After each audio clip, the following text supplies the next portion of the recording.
Previously on Mike in the Night. To watch this episode in its full entirety and uncensored, don't forget to check us out live every Saturday on Rumble and Odyssey, 7 p.m. Pacific Time. Today is Saturday, August 26, 2023. It is 7:01 p.m. Pacific Time. And I bid you all good morning, good evening, and good night, wherever you be watching this transmission. It is I, Mike Martin, so you're tuned into another very special edition of Mike in the Night. Okay, so I want to jump into this real quick because I think it's kind of important. So we did Australia to be hit by arson 2023-2024, and that's a very simple observation because of what's happening here and people's lack of faith in climate boiling or whatever they're calling it this week. So they want to show us how it's done, and they just burn us out by arson. So I made this video 3 days ago. Now watch this. We go back to, and basically it was a hunch I was going off because if you look back, Australia's water goes corporate while country burns 3 years ago. A multi-billion-dollar Singaporean food company is selling 89,000 megaliters of Australian water to a Canadian pension fund. So we covered this in 2020 of January, and there it is right there. And then while the country was burning, Mike in the Night, Australia burns as leadership looks for a distraction to stop protesting.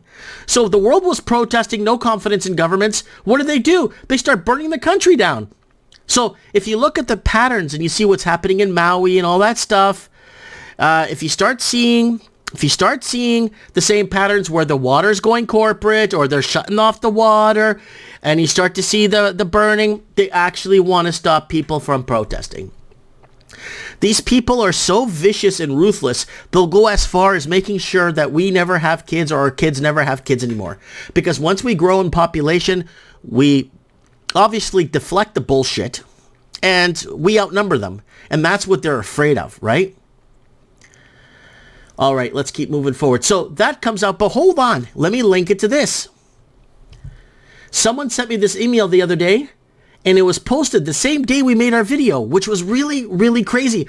Australians urged to prepare for most significant bushfire season since Black Summer. Remember Black Summer? We covered it here on 2019 on Mike in the Night. See?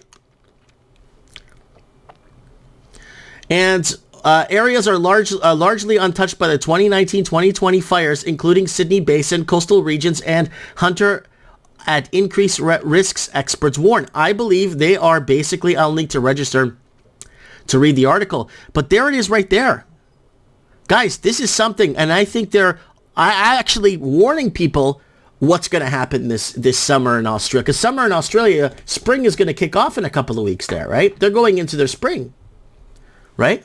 They don't have much of a winter down under, but when they have summer, it gets pretty warm, right? Crimea. Now, again, another prediction we did on the show. What did we predict on the show? I've been bringing this over and over. They're going to give Zelensky the ultimatum to take Crimea by Christmas or the funding stops. Christmas of 2023. Remember that? We've said that multiple times here on the show.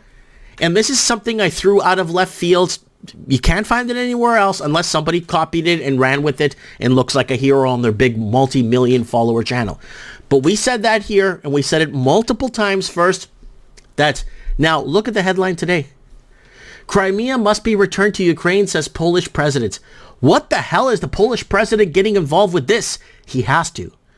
He has to get involved in this war.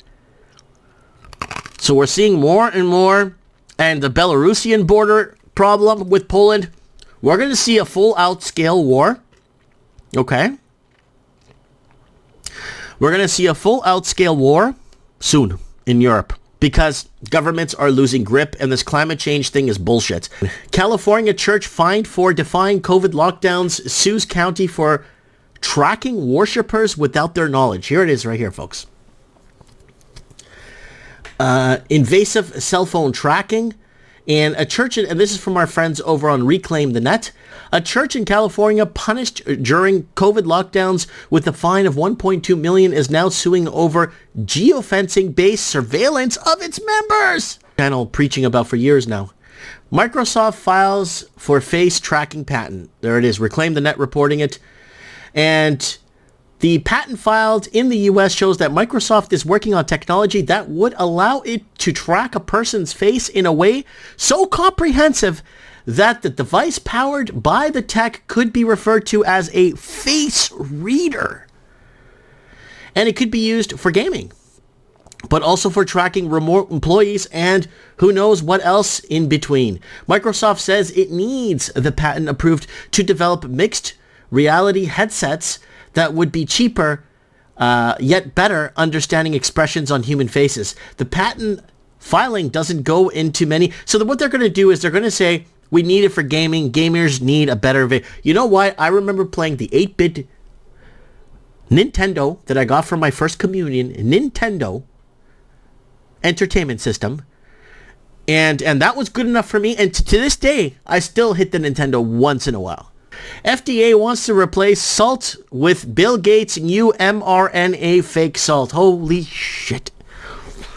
This is a non-stop piece of crap. Like this guy, I don't know. This guy needs to go on vacation. This guy needs to just retire. Just go retire on a beach somewhere. You know, go enjoy. Just, I don't know. The FDA is quietly planning to replace most salt in America with new synthetic salt substitute produced by Bill Gates that will be laced with mRNA chemicals. And according to reports, the FDA now is advocating, and here is the proposal right here if you guys want to check it out. And there's the FDA proposal. And it's in its entirety. There it is right there. It's in its entirety. And for you guys to see from the FDA website themselves. And I don't know what more I could say because it's like fake salt. It's like having fake sugar.